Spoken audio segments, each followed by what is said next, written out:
प्यारे विद्यार्थियों, राम राम साहब, पैरी पैर साहब, सत श्री अकाल, जय सिया राम, वाहेगुरु। ये हमारे प्रतीक हैं सिरोहियों के। आपका अपने इस उत्तम शिक्षा सदन चैनल सैदपुर पर बार बार स्वागत है। आज आप कह रहे थे कि टीचर्स डे के बारे में कुछ होना चाहिए, बड़े उतावले हैं। तो मैं आपको सबसे पहले बताना चाहता हूँ कि ये टीचर्स डे किसकी याद में मनाया जाता है, क्यों मनाया जाता है।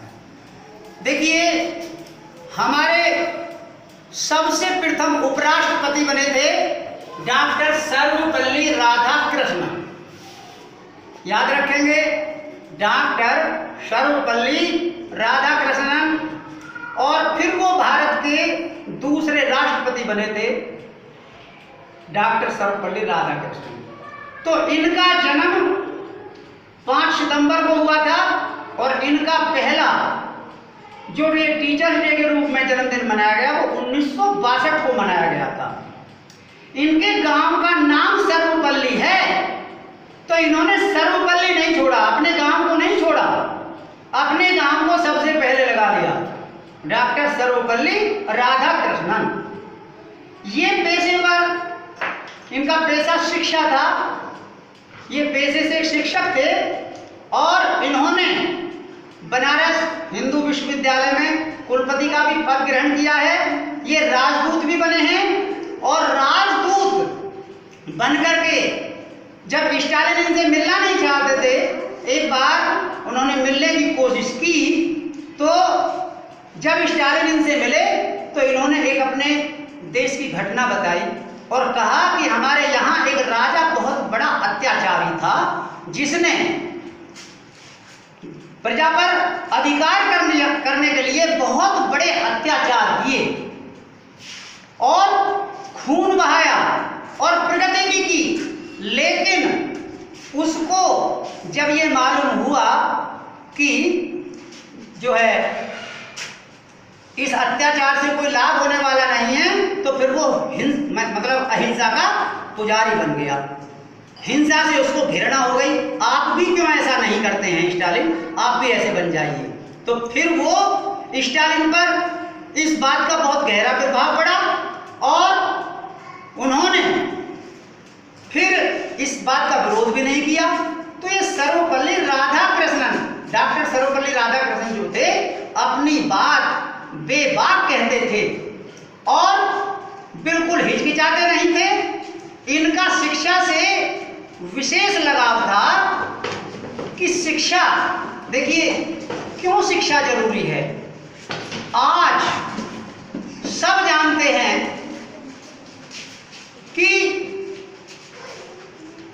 इस देश का भविष्य इन विद्यार्थियों के कंधों पर है और इन विद्यार्थियों की शिक्षा यदि अच्छी नहीं होगी तो देश गड्ढे में चला जाएगा, देश प्रगति नहीं कर सकता।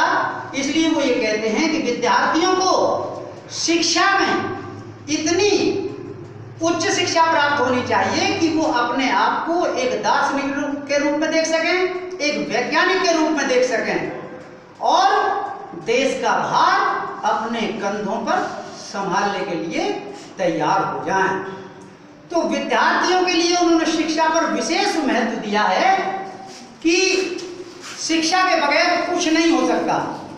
देखिए, और गुरु उस शिक्षा के लिए माता पिता के बाद शिक्षक ही ऐसा होता है जो उस विद्यार्थी को उच्च शिखर तक ले जाता है और उसमें कूट कूट कर देश के प्रति जो है देश प्रेम भरता है, उसको ईश्वर के प्रति जागरूक करता है।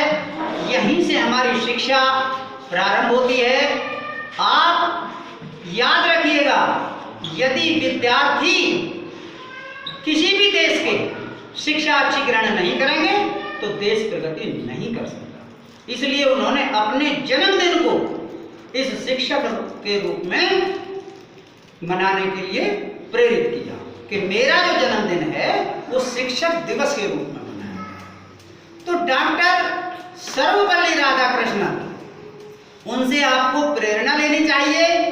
वो राष्ट्रपति होते हुए भी बहुत ही साधारण जीवन व्यतीत करते थे, सिंपल रहते थे, कोई बनावट नहीं, कोई घमंड नहीं, और अपने देश को ऊंचा करने के लिए उन्होंने बहुत कुछ इन विद्यार्थियों के लिए समझा और विद्यार्थियों के लिए ही इन शिक्षक दिवस के रूप में विद्यार्थियों को ऊपर उठाने के लिए शिक्षकों से अनुरोध किया। शिक्षक को राजनीति में नहीं उतरना चाहिए, विद्यार्थी को राजनीति में नहीं उतरना चाहिए, क्योंकि राजनीति में उतरने वाले लोग झूठे हो जाते हैं, राजनीति में उतरने वाले लोग बेईमान हो जाते हैं, राजनीति में उतरने वाले लोग कामचोर हो जाते हैं। इसलिए आपको केवल और केवल विद्यार्थी के जीवन से खिलवाड़ नहीं करनी है। विद्यार्थी के जीवन को बनाने के लिए आपको कुछ ना कुछ ऐसी योजनाएं लेकर के आना है कि जिससे विद्यार्थी अपने जीवन में कुछ उन्नति कर सके, अपने देश का भार अपने कंधों पर संभाल सके, वो अपनी जवाबदारी समझ सके और अपने देश की संरक्षा कर सके किसी भी रूप में। तो ये डॉक्टर सर्वपल्ली राधाकृष्णन के जीवन से आपको प्रेरणा लेनी चाहिए, सादा जीवन, उच्च विचार की, और ये अथक प्रयास था उनका, अथक प्रयत्न था कि वो शिक्षक होते हुए राष्ट्रपति के पद पर पहुंचे और उन्होंने वहां भी अपनी गरिमा को ठेस नहीं पहुंचने दी, अपने देश की गरिमा को ठेस नहीं पहुंचने दी। देखिए, अब मैं आपके बीच में अधिक समय ना लेकर के मैं आपको, देखिए विद्यार्थी बहुत अच्छी अच्छी बातें करते हैं। एक विद्यार्थी ने कुछ पंक्ति बनाई, मुझको सुनाई, मैं आपको वो पंक्ति सुनाना चाहता हूँ। वो विद्यार्थी गुरु के बारे में क्या कहता है। कोई कौन कथा मुझसे स्वामी दिए, साफ साफ तू मुझे बता। हूँ शिष्य गुरुवर आपका मैं, मुझको अब और अधिक न सता। कोई कौन कथा मुझसे स्वामी दिए, साफ साफ तू मुझे बता। और किस कारण है गुरुवर मुझको क्रोधित हो तुमने लखाया है। तेरे क्रोध के कारण गुरुवर ये तीन भुवन घबराया है। ब्रह्मा विष्णु और शंकर भी तेरे क्रोध में जाए खपा। हूँ शिष्य गुरुवर आपका मैं, अब और अधिक मुझको न सता। इसके बाद वो क्या कहता है। हो गई बीत रात रोते रोते, फिर उठा सुबह होते होते। तेरा देह यहाँ मौजूद न था, किया नमस्कार सोते सोते। तेरे चरणों में मन मस्त हुआ, फिर रही मुझे ना कोई पता। मैं हूँ शिष्य गुरुवर आपका मैं, मुझको अब और अधिक न सता।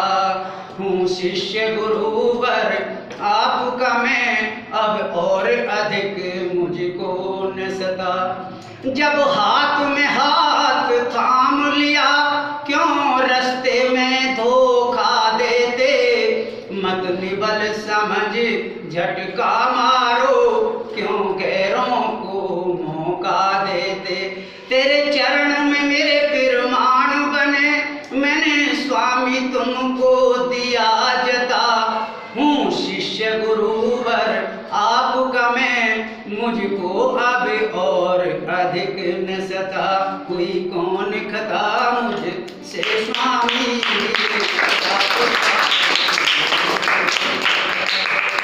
देखिए, यदि इस शिष्य के बोल आपको पसंद आए हों तो हमारी इस वीडियो को लाइक करना, कमेंट्स करना और इस चैनल को भी सब्सक्राइब कर लेना। इसमें रोचक जानकारियाँ आपको मिलती हैं भजन की, पढ़ाई की। तो ये विद्यार्थी के बोल मुझे तो बहुत अच्छे लगे हैं, मैंने आपको सुनाए हैं। इसी के साथ आपको आज से अनुशासन में रहना है। अपने गुरुओं के प्रति जो इस विद्यार्थी के बोल हैं उनको अपने जीवन में उतारना है। इसी के साथ जय हिंद, जय भारत।